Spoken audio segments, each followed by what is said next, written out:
Well, it's always a good sign when the phone starts crashing. That means it's warm out. I didn't realize it had crashed. I went to start it back up and it would work. So I had to cool it off. Anyway, we were talking about set 5. It worked out well anyway. The camera wouldn't work, but Amy called. We talked about the poor inclement weather today in Ontario, and it's supposed to be really cold tomorrow. Then we're coming over here again to Ohio for the weekend. Now, Ollie is right in the middle of practices and training for baseball season. And it's tough to bring him away. He has a practice on Friday night, so we would be in Ohio Friday night. So what I did was I called the batting cage. The last 2 times we come down here, it's in Solon, which is not far from Northfield Park, maybe 10 minutes. There's a batting cage place there, and the last time we went down there was a pitching coach there. I saw him working with a young man on his pitching, and I just called the batting cage place, D-Bat or whatever. And I said, hey, do you guys provide classes? Kind of on short notice. He goes, yeah, we have Saturday classes for sure.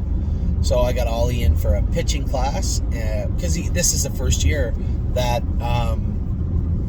all the kids in Canada up till 10U use a pitching machine. If you saw any of the videos I made last year, they have a pitching machine, which makes sense. It's so hard on the coaches to go out. The kids aren't pitching until they're 10. So it's hard for the coaches to go out and just throw strike after strike after strike. How annoying that would be.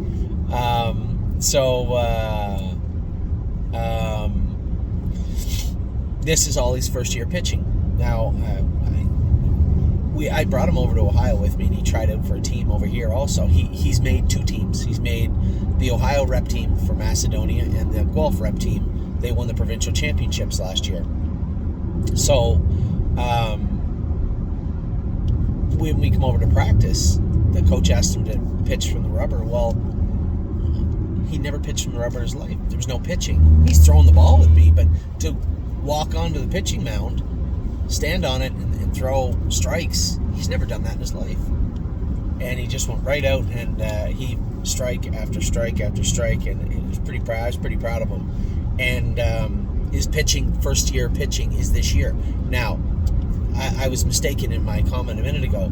The kids start pitching at 9 in Ohio, 10 in Ontario. So these children over here have been a year of straight up pitching. Now, obviously, there's a strict pitch count. And you can't play. There's a lot of rules that go into pitching for younger players. But it would be nice to see Ollie pitching. So he's going to be pitching in Ontario, and if he wants to come over here and play on this team a little earlier, then so be it. He's more than welcome to. So we're going to go Saturday, and Ollie's going to get a little one-on-one pitching expo with his own trainer, his own personal trainer Saturday. That is at the batting cage place, and then he's going to have a hitting coach also, which he hits the ball pretty good, so you may not need that, but definitely a little help goes a long way when you're 9 and 10 years old. So it should be a lot of fun for Ollie, which means it'll be a lot of fun for me, a lot of fun for Amy. Ava wants to go swimming, and Addie, she'll do just about anything. She doesn't care. She's a weird little kid. She loves to travel, loves to be in the car going somewhere. Every time I go out the door, she wants to make sure I'm not leaving without her to go to Ohio or wherever. And she asked me when I was leaving. I said, no, you can't come with me. You got to go to school. She wanted to come this weekend, though. So we're all going over here Friday after school to back to Ohio. We're going to train the horses tomorrow morning, Amy and I, and James, Johnny, Jimmy, Danny, Mario. Going to train all the horses tomorrow, and then off to Ohio for us to train on Saturday and spend the weekend here with the kids. So I cut off, I apologize, 4 minutes talking about Ollie and baseball and what we're doing, but I never got to set number 6. So set number 6, we went out the door. I didn't go out the door. I had to get ready to come over here. So I was leaving, cleaning up my boots and, washing my helmet up.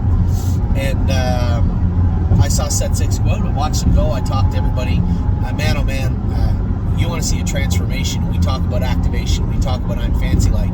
There's another horse catching up really quickly. His name is Green Tea. This horse has come so far. He was awesome and looked awesome. And I said to Eric, he went with him to come in. I said, I don't know if you went with this guy way back when he couldn't trot. He said, oh yes, I remember him. He said, what a change. He said, he was all business today. He loves to fight. And, Irresistible Sun wheeled up alongside him, and they were flying down the lane. Finished up right together. They'd open up like 4 or 5 lengths on the other horses. And, I had a couple of people message me like, Anthony, shouldn't we just have all the horses finish together just in a straight line? No. This isn't ballet. This is horse racing. And it's up to us to put the horses in where they belong and to go the speed we're supposed to go. I'm not saying go in 23, go in 33, and if you can go in 28, go in 28. No. We all go in 33. But if there's a straggler, there's a straggler. We're not all going to wait for the ugly duckling to catch up. That horse needs to be put in a different set, catch his or her speed, stamina. And for those of you saying, well, I would you let me know if that's my horse so I can get rid of it? The ugliest of ugly ducklings last year was Austral Hanover. There wasn't an uglier duckling than Austral Hanover come June. So just because they can't, Austral Hanover never even got, I don't think, if there was purse money on the table for training sets, I'm not certain he even got a check all year. I'm almost positive he didn't hit the board, and I'm 100% positive he never won a training set. I guess I'm not 100% positive, 99.9% positive. What I'm getting at is, no, I don't subscribe to the training method of we all finish together in just one beautiful line across the track. No, it's not a play. This is real. This is athleticism. And there's going to be some horses that are a little bit better than others, and it's up to us to put the good ones in with the good ones, and so on and so forth. Right back to the last set. And that last set, rest assured, that's exactly where one of the nicest colts we had last year, definitely, the best grassroots horse in Pennsylvania by far. That's where he hung out all last year. It was in that bottom class. So it doesn't matter where they're at. It's that they understand. They understand the work they have to put in to succeed, and that sounds silly because you might say, well, they don't know. Horses know. Horses know the difference between winning and losing, and the ones that don't care are not very, very good horses, to be honest. You talk about, I just talked about the last set and how Green Tea finished up strong. That's a horse that wants to compete. Now, when we started with him, and even up to a month ago, competition was not in his vocabulary. He couldn't function. He just didn't look like a nice horse, but he got better and better and better. Eric said, honestly, he said he was raging today. He said, we halfway down the lane, he said, I had to wrap him up. He's good. And I said, yeah, I know. He's good. He's a nice horse. So I like that guy, like Eric's there to help to go with some of the horses. I had a good conversation with him about Sedona Hill.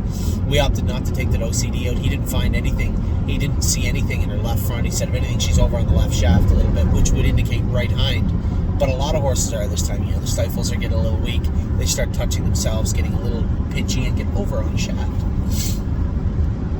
It's just the way it is. It's just work. And they'll work through it, and they'll straighten up. The good news is we had Sedona Hill completely checked. There's nothing wrong with her. So, back to the work. I just want to see the horses do their best. Take a look at them visually. Take mental notes. Take real notes. Say, okay, Green Tea, he can move up into a little tougher competition. So can Irresistible Sun. And then you have a horse like Purple People Eater flying on the end of it, but she needs to do that for a while. Brody did a great job with her today. So, again, keep her in a little lesser class. Keep her in where she's super comfortable and her confidence can grow. Chirahola, she wasn't in this set, was she? No, she got swapped out for Antilles Hanover. I just said Antilles Hanover trained good. When I said that out loud, I'm like, that didn't seem, I don't think that was Antilles. In my mind, it wasn't, and that's because it was not. Chirahola got swapped out with Antilles Hanover. So Chirahola did well in set 5. Antilles Hanover was good in set number 6. Prince Charmer and Southwind Digit were both good. Those horses need to stay around 240 for a little while, right? And that's just it. So what we have are horses, a group of horses that did that 232, 234 type speed very good today. Those horses will stay amongst the top settings. That doesn't mean they go faster. They're going to go 10 seconds slower on Saturday. They're going to go 40 to 45 on Saturday, back them up, and then next week they'll stay around 34, 35. They don't need to go to 30, 34, 35.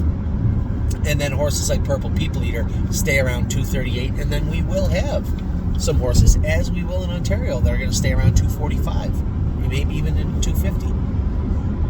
You can't ask them to do more than they can, and it doesn't really matter. They don't care who they're by, who they're out of, who their brothers or their sisters are, how much you paid for them, what it says on the calendar. None of them care, nor should they. And I know I can be as honest as I can right now. I don't care either. I don't care who their brothers and their sisters were, how much we paid for them. None of that matters now. What matters is to put real work into them and then have a real-time look at them and say, okay, that's where this horse is right now. That's where that horse belongs right now, and move them around. And that's our job. And I take that very, very seriously.